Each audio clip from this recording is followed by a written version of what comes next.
యేసుక్రీస్తు పేరిట అందరికీ శుభవందనాలు తెలియపరుస్తున్నాను. మరొక వీడియో పరిశుద్ధాత్మ జ్ఞానంతో దేవుని ప్రవక్తగా ప్రపంచానికి ఈ వీడియో నేను పరిచయం చేయబోతున్నాను. ఈ వీడియో పేరు ముఖ్య ఉద్దేశం ఏమిటంటే డిబేట్ అంటే ఒక పగ, ప్రేమ కాదు. డిబేట్ అంటే ఒక పగ, ప్రేమ కాదు. ప్రియమైన ప్రజలారా, సేవకులారా, ఇది ప్రజలకి అండ్ సేవకులు కూడా ఈ విషయం దేవుడే నాతో మాట్లాడిన ప్రేరేపించాడు. ఎందుకంటే ఈ సమాజంలోన చాలా మంది ఏం చేస్తున్నారంటే సేవకులు అసలైంది దేవుని సేవ మర్చిపోయారండి. దేవుని సేవ మర్చిపోయారు. దేవుడు చెప్పిన మాటలు మర్చిపోయి ఏం చేస్తున్నారంటే ఇప్పుడు ఐందువ ఉన్న ఆ భగవద్గీత, రామాయణము, మహాభారతము ఇవన్నీ కూడా వీళ్ళు తీసుకుంటున్నారు. వీళ్ళు బైబిల్ వాళ్ళ చేతులు పెడుతున్నారు. ఇక్కడ ఎందుకంటే ఈ విషయం నేను చెప్తున్నాను దేవుని ప్రవక్తగా, ఎందుకంటే డిబేట్ మనకి అవసరం లేదు. ఎందుకంటే ప్రతి ఒక దైవజనుడు ముందు నుండి దైవజనుడు కాలేదు కదా, ముందు నుండి దైవజనుడు కాలే. ఎందుకంటే ఇప్పుడు ఈ రోజున నేను ఒక దేవుని ప్రవక్తని, ప్రపంచానికి దేవుడు ఒక ప్రవక్తగా, దేవుడు ఆయన ప్రవక్తగా నన్ను వాడుకుంటున్నాడు ప్రపంచానికి. కానీ ముందు వల్ల నేను ప్రవక్తను కాలేదుగా. నేను కూడా పక్క హిందువును కాబట్టి నిజమైన దేవుడు ఎవరు అని యేసు ప్రభు నిజమైన దేవుడు అని తెలుసుకున్నాను. కానీ హిందూ ధర్మాన్ని నేను యాలం చేయలేదు. ఎందుకంటే మనం అక్కడ నుండే వచ్చినాం. ఫస్ట్ స్టెప్ ఎక్కడ నుండి వచ్చినామంటే హిందూ ధర్మం నుండే మనం వచ్చాం. కాబట్టి ప్రతి సేవకుడు వినవలసింది ఏమిటంటే డిబేట్ చేయకండి, యేసయ్య పరువుని తీయకండి అని చెప్తున్నాను దేవుని ప్రవక్తగా. ఎందుకు ఈ మాట నేను చెప్తున్నాను? ఈ రోజున పగడాల ప్రవీణ్ కుమార్ గొప్ప దైవజనుడు ఈ డిబేట్ కారణం వల్లే అతను మరణం పొందాడు. రెండోది ఈ పగ వల్ల అతన్ని చంపేశారండి. ఈ 3 రోజుల నుండి వీడియో నేను చూస్తున్నాను. చూస్తే నాకు దేవుడు ఏమని బయలుపరుస్తున్నాడు, పరిశుద్ధాత్ముడు తెలుసా? అసలు డిబేట్ ఎక్కడి నుండి వచ్చింది? అసలు డిబేట్ అవసరం లేదు. డిబేట్ అంటే ఒక పగ అండి. ఎందుకంటే పగ అది ప్రేమ కాదు, అది ఒక పగ. ప్రభువు యేసుక్రీస్తు వారు ఏమన్నారు? ప్రేమతో పలకరించండి, ప్రేమపూర్వకంగా నేర్పించండి అన్నాడు మరి ప్రభువు యేసుక్రీస్తు వారు. మరి ఎవరు నేర్పించారు? ఎవరు తీసుకొచ్చారు ఈ డిబేట్ అని ఎవరు తీసుకొచ్చారు? ఈ రోజున గొప్ప దైవజనుడిని ఈ సమాజం కోల్పోయింది. ఎందుకంటే మరి పగడాల ప్రవీణ్ కుమార్ గారు మరి అతను మతం కోసమే, ఎక్కువ శాతం మతం కోసమే మాట్లాడారని, మరి ఎందుకంటే మతం కోసమే మాట్లాడారని చాలామంది అంటున్నారు, వింటున్నాను. ఎందుకు ఈ విషయం చెప్తున్నా? ప్రియమైన సేవకులారా, జ్ఞాపం చేసుకోండి, డిబేట్ మానండి. ఎందుకు డిబేట్ మానమని చెప్తున్నాను చెప్పాలా? డిబేట్ వల్ల మీరు ఎక్కువ రోజులు కూడా ఇంక బతకరు. ఈరోజు చెప్పేస్తున్నాను దేవుని ప్రవక్తగా యెహోవా నామంలో, యెహోవా పేరిట నేను చెప్తున్నా. ఈ డిబేట్ వల్ల మీరు ఎక్కువ రోజులు బతకరు. ఇది పగగా మారుతుంది తప్ప ప్రేమగా మారడం లేదు. వింటున్నారా? ఎందుకంటే ప్రియమైన ప్రజలారా, చాలా జాగ్రత్తగా. ఈ రోజున గొప్ప దైవజనుడిని సమాజం కోల్పోయింది. ఎందుకు ఈ మాట నేను చెప్తున్నానంటే చాలా మంది ఏం చేస్తున్నారంటే డిబేట్ పెడుతున్నారు, తర్వాత వాళ్ళు యేసు ప్రభు గురించి విమర్శించడము, వీళ్ళు హిందూ దేవతల కోసం విమర్శించడము, ఇలా చేయడము అది మంచి పద్ధతి కాదు. విమర్శలు ఎందుకు? అపోస్తలుడైన పౌలు గారు ఏమంటున్నారంటే ఖండించండి. అంటే ఎక్కడ ఖండించమంటున్నాడు? సంఘంలో ఎవరైనా తప్పు చేస్తే వాళ్ళని ఖండించండి అని అపోస్తలుడైన పౌలు గారు చెప్తున్నారు. ఖండించమని ఎక్కడ ఖండించమంటున్నాడు? మీటింగ్లు కదా ఖండించేది. మందిరంలో, సంఘములో ఎవరైనా తప్పు చేస్తే వాళ్ళని ఖండించి సరిచేసి బుద్ధి నేర్పండి అంటున్నాడు అపోస్తలుడైన పౌలు. దేనికోసం? వాక్యం విషయంలో తప్పు బోధిస్తే వాళ్ళని ఖండించండి అని అపోస్తలుడైన పౌలు గారు ఒక సంఘానికి ఒక సందేశం ఇచ్చారు. కానీ ఒక విషయం నేను చెప్తున్నాను ఈ రోజున, చాలా జాగ్రత్తగా వినండి. ఎందుకంటే చాలా ప్రమాదం అండి. మీకు అర్థం కావట్లేదు. ఎంతోమంది దైవజనులు కోల్పోతారు. ఎంతోమంది దైవజనులు మరి చాలా మంది మరణిస్తారండి. నేను చెప్తున్నాను. అందుకోసమే ఈ డిబేట్ మానేసుకోండి. ఒక విషయం తెలుసా? డిబేట్ మానేసుకోండి. డిబేట్ వల్ల చాలా ప్రమాదాలు జరుగుతాయి. చాలా పగలు పెంచుకుంటారు. ఈ డిబేట్ వల్ల పగలు పెంచుకుంటున్నారు, ప్రాణాలు తీసుకుంటున్నారు. కాబట్టి చాలా జాగ్రత్తగా డిబేట్ మానేసేయండి. డిబేట్ మానేసి ప్రేమపూర్వకంగా వాక్యం బోధించండి, ప్రేమపూర్వకంగా తెలియపరచండి. వాళ్ళు ఏదో మనకు చెప్తారు, ఏదో ఒకటి యేసుప్రభు గురుండి ఏదో యాలం చేస్తారు, యేసుప్రభు గురుండి ఎగతాలు చేస్తారు, యేసుప్రభు గురుండి ఏవో మాట్లాడతారు. మనం ఏం చేయాలంటే దేవుడు గొప్ప చెప్పేసారు అంతే. మనము వాళ్ళ పేరున ప్రార్థన చేసుకోవాలి. ఇక్కడ సౌలు పౌలుగా ఎలగమారాడు, సౌలు పౌలుగా ఎలగమారాడు. దేవుని బిడ్డల్ని హింసిస్తుండగా, దేవుని బిడ్డల్ని హింసిస్తుండగా అక్కడ దేవుడు అక్కడ సౌల్ని పౌలుగా మార్చాడు. ఎందుకు మార్చాడు? అక్కడ రెండు కళ్ళు కూడా రెండు గుడ్డుగా మార్చేశాడు. తర్వాత అతను నీవే నిజమైన దేవుడు, నేనే నిజమైన దేవుడిని అక్కడ ఏం మాట్లాడాడు? సౌలా సౌలా సౌలా నన్ను ఎందుకు హింసిస్తున్నావు అంటాడు. ఎవరిని హింసించాడు? దేవుని బిడ్డలు హింసించినందున యేసుప్రభు అక్కడ అంటాడు, నన్ను ఎందుకు హింసిస్తున్నావు అంటే, ఎవరు నీవు అంటే, ఏ బిడ్డలైతే నీవు హింసిస్తున్నావో వాళ్ళ దేవుణ్ణి, నేను యేసుప్రభుని అంటాడు. అయ్యో దేవా నేను అంత పాపినా అని చెప్పి ఆవిడ పశ్చాత్తాపం పడతారు. వాళ్ళు పశ్చాత్తాపం పడరా? ఎవరైతే యేసుప్రభుని యాదం చేస్తున్నారో, ఎవరైతే యేసుప్రభుని ఎగతాలు చేస్తున్నారో, ఒక సమయంలో నేను కూడా యేసుప్రభుని ఎగతాలు చేశా, ఒక సమయంలో నేను కూడా యేసుప్రభుని యాదం చేశా. ఈరోజు దేవుని ప్రవక్తగా నిలవలే, దేవుని ప్రవక్తలు నిలబడలేదా ప్రపంచానికి? అలాగే వాళ్ళు ఏదో ఒక రోజున మార్చబడతారు, వాళ్ళు ఏదో ఒక రోజున మార్పు చెందుతారు. మనం ఓర్పు సహనంతో ఉండాలి, మనం ఓర్పు సహనంతో ఉండాలి తప్ప వాళ్ళకి మనం ఏం అనకూడదు. ఎందుకంటే డిబేట్ చేయకూడదు, అసలు డిబేట్ చేయకూడదు. బైబిల్ వాక్యం ఏం చదివిస్తుంది? అన్య జనులతో మీకేమిటి పొత్తు అంటాడు అపోస్తలుడైన పౌలు. కాబట్టి మనము, ఎందుకంటే మనం దేవుని బిడ్డలం కాబట్టి ఈ రోజున ఎంతోమంది సేవకులు ఏం చేస్తున్నారు? భగవద్గీత, రామాయణము, మహాభారతము ఈసారి ఈ పుస్తకాలు చదవడం నేర్చుకున్నారు. ఇక్కడ నిజమైన పరిశుద్ధ గ్రంథం పక్కన పెట్టేసి మన పరిశుద్ధ గ్రంథము ఎవరు తీసుకోవాలి? హైందవులు తీసుకోవాలి. కానీ వాళ్ళు మహాభారతము, రామాయణ, మహాభారతం మనం తీసుకోకూడదు. మళ్ళీ ఫస్ట్ స్టేజ్కి వచ్చేవా నువ్వు? వాళ్ళు ఏదో పప్పులు కాలు పెట్టారు, మనం పెట్టేద్దాం ఆ పప్పులు కాలు. కాబట్టి వాళ్ళకి తెలదు. ఎందుకంటే యేసుప్రభు ఎవరు? వాళ్ళకి యేసుప్రభు గురుండి పూర్తిగా జ్ఞానం లేదు, లోకాసుల జ్ఞానంతో వాళ్ళు బతుకుతున్నారు. కాబట్టి వాళ్ళు ఎన్నైనా అంటారు, ఆ బైబిల్ని, పరిశుద్ధ గ్రంథాన్ని కూడా తప్పుగా వాళ్ళు మాట్లాడతారు. వాళ్ళకి తెలదు నిజమైన దేవుడు అని, యేసుక్రీస్తు అని వాళ్ళకి తెలదు. కాబట్టి మనం ఏం చేయాలంటే వదిలేసి దేవుడు గొప్ప చెప్పేశారు వాళ్ళని. ఎవరైతే యేసుప్రభుని యాదం చేస్తున్నారో, ఎవరైతే నేను హింసిస్తున్నారో, నీకు బాధలు పెడుతున్నారో, సేవకులారా మీకే నేను చెప్తున్నా, ఎవరైతే ఇలా బాధలు పెట్టిన వాళ్ళని ఏం చేయాలంటే యేసుప్రభుని వాళ్ళని దేవుడి చేతులు పెట్టేయాలి. దేవా ఈ వ్యక్తుల్ని నీ చేతులు పెడుతున్నాను అని చెప్తే దేవుడు చూసుకోడా? మనం డిబేట్ చేయాలా? మనం వాళ్ళతో మనం వాదించుకోవాలా? వాళ్ళని పగలు పెంచుకోవాలా? అవసరం లేదు కదా. దేవుడి చేతులు పెట్టేయాలా? దేవ పలానా వ్యక్తులు అంటున్నారు, పలానా వాళ్ళు అంటున్నారు, నీ చేతులు వాళ్ళని పెడుతున్నాను, దేవ వారిని నీవే మార్చాలి అని మారిస్తే అలా కానీ ఎవరైతే అలా ప్రార్థన చేస్తారో కంపల్సరీగా వాళ్ళు మార్చబడతారు. దేవుడు మార్చలేదా సౌలుని పౌలుగా?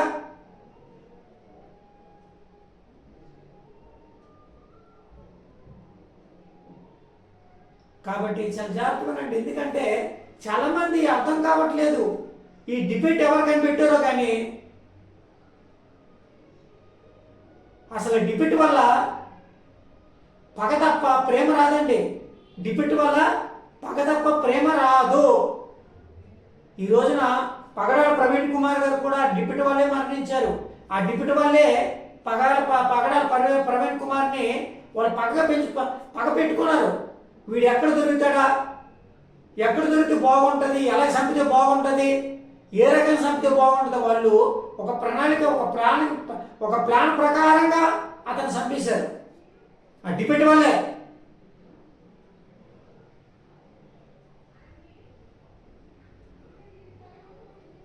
డిబేట్ అవసరం లేదు మనకి డిబేట్ అవసరం లేదు. ఎందుకంటే మన చర్చిలో ఇప్పుడు ఎంతమంది ఉన్నారు? హిందువులు అంటే ఎవరు? నామకార్థ క్రైస్తవులు అంటే ఎవరు? నామకార్థ క్రైస్తవులు అంటే మన చర్చికి వచ్చి బాప్తీసం తీసుకోకుండా ఉండిన వాళ్ళే నామకార్థ క్రైస్తవులు. వాళ్ళ కొరకు మీరు ప్రార్థన చేయండి. ఇప్పుడు ప్రపంచవ్యాప్తంగా ఎన్ని ఆత్మలు ఉన్నాయండి?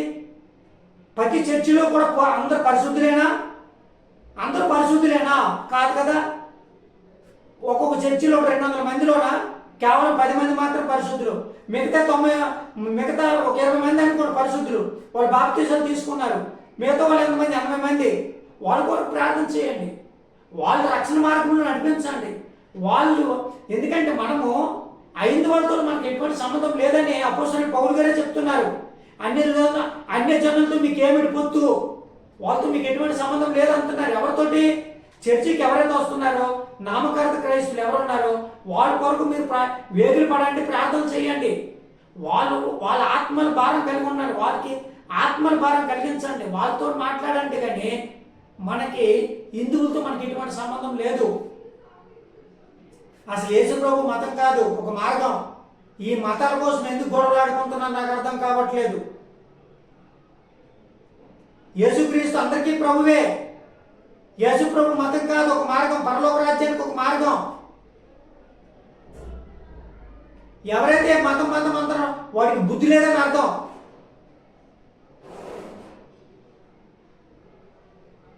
యేసు ప్రభు ఒక మార్గం. ఈ మార్గం కోసం మనం ప్రయాసపడాలి. పరలోక రాజ్యానికి పంపించడానికి ఆత్మల భారం కలిగి ఉండాలి. కానీ ఈ డిబేట్ ఏమో నేర్చుకున్నారు. ఈ డిబేట్ వల్ల అసలు ఏంటి పరిస్థితి నాకేం అర్థం కావట్లేదు. అసలు ఇంకెంతో మంది ప్రాణాలు కోల్పోతారని చెప్తున్నాను. ఈ డిబేట్ వల్ల చాలా మంది ప్రాణాలు కోల్పోతారు. హతసాక్షులు అంటున్నారు. హతసాక్షికి డిబేట్కి ఎటువంటి సంబంధం లేదు.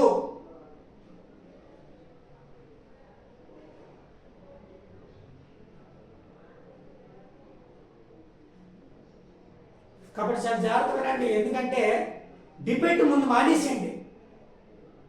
ఫస్ట్లో ఏ రకంగా ప్రొసీడ్ అవుతున్నారో వాళ్ళు యేసు ప్రభుని యాలం చేయండి అక్కడ చేయలేదా? సిలువలోనే యేసు ప్రభు మేకులు కొట్టినప్పుడు సిలువలో మేకులు కొట్టారు కదా యేసు ప్రభుని.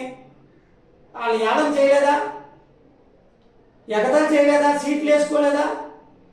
లాస్ట్లో వాళ్ళ బతికేమైంది? భూకంపం వచ్చింది. యేసు ప్రభు వారు లాస్ట్ ఫైనల్ పెద్ద కేక్ వేసినాడు, తండ్రి నా ఆత్మ అప్పు చెప్తున్నానని. అప్పుడు ఏమైంది? భూకంపం రాలేదా? వాళ్ళు చనిపోలేదా చాలా మంది? అప్పుడు అనుకోలేదా అమ్మో యేసు ప్రభు నిజమైన దేవుడు, ఈయన దేవుని కుమారుడు అనుకున్నారా? అనుకోలేదా? అలాగే వీళ్ళు కూడా అనుకుంటారు ఒక రోజున. కానీ డిబేట్ చాలా డేంజర్. డిబేట్ వల్ల పగ తప్ప ప్రేమ రాదు. పగలు పెంచుకోవడం తప్ప ప్రేమ రాదు. యేసు ప్రభు పరువుని వాళ్ళు తీస్తారు, వాళ్ళు హిందూ ధర్మం పరువుని మీరు తీస్తారు. ఇలా తీసుకోలేదు ఏమవుతుందంటే ఇది పగగా మారిపోతుంది, కానీ ప్రేమగా రాదు. ప్రభుని యేసుక్రీస్తు వారు ఏమన్నారు? వాళ్ళు ఏది తప్పు చేసినా వాళ్ళని దయతో క్షమించండి. ఆ యేసు ప్రభు వారు చెప్పరా? ఒక మాట అనలేదా? ఏమాట అన్నారు? దేవా వీళ్ళు ఏం చేస్తున్నారు, వీళ్ళకి తెలదు కనుక వీళ్ళు దయతో క్షమించండి అని. కానీ వాళ్ళు యేసు ప్రభుని ఎన్ని మాట్లాడినా సరే మనం క్షమించి గుణం కలిగి ఉండాలి, మనం ప్రేమించే గుణం కలిగి ఉండాలి తప్ప వాళ్ళు ఏదో డిబేట్కి వచ్చారంటే మనం డిబేట్కి వెళ్ళకూడదు. ఈ రోజున పగడాల ప్రవీణ్ కుమార్ గారు కూడా గొప్ప దైవజనులు. చంపబడ్డారన్న కారణం ఏంటి? చనిపోయారన్న కారణం ఏంటి? అది ఎన్నో సంవత్సరాల నుండి అది ప్రేమ ఒక పగగా మారిపోయింది వాళ్ళ మీద. వాళ్ళు ఎప్పటి నుండో చూస్తున్నారు ఇతను హతమార్చాలని, హతమార్చేసారు. అయిపోయి వాళ్ళు డైరెక్ట్ పేర్లు చెప్తున్నారు, పలానా వాళ్ళు నెక్స్ట్ టార్గెట్ నీవు అని వాళ్ళు డైరెక్ట్ మాట్లాడుతున్నారు ఈ డిబేట్ వల్ల.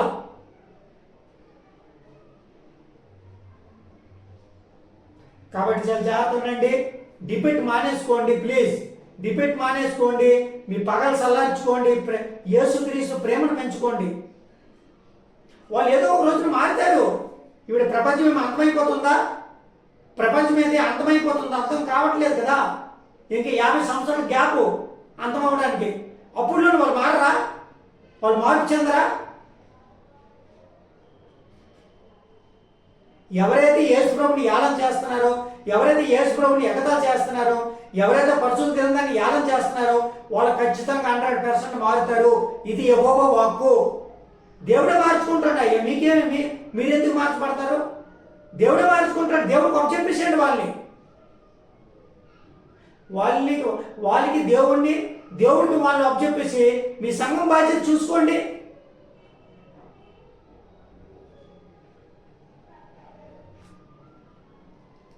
చాలా మంది బైబిల్ చదివి బుర్రలు పాడైపోయినాయి. మీకు నేను రియల్ చెప్తున్నాను ఈరోజు దేవుని ప్రవక్తగా.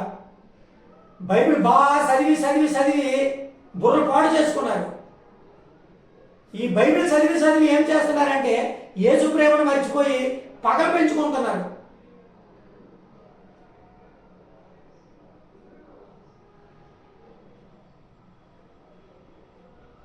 మనం మర్చిపోవాలి. ఎందుకంటే వాళ్ళతో మనకి ఎటువంటి సంబంధం లేదని అపోస్తలుడైన పౌలు గారు చెప్తున్నారు.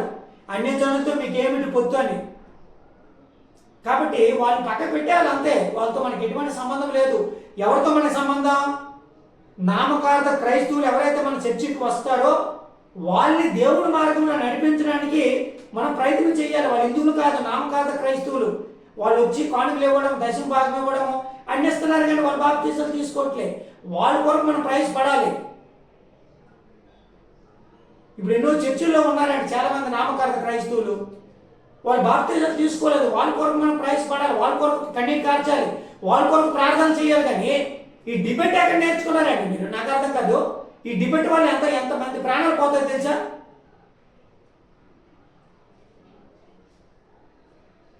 తెలుసుకోవాలా? ఎందుకంటే నేనుగా చెప్పేది పరిశుద్ధాత్ముడు చెప్తున్నాడు ఈ విషయం.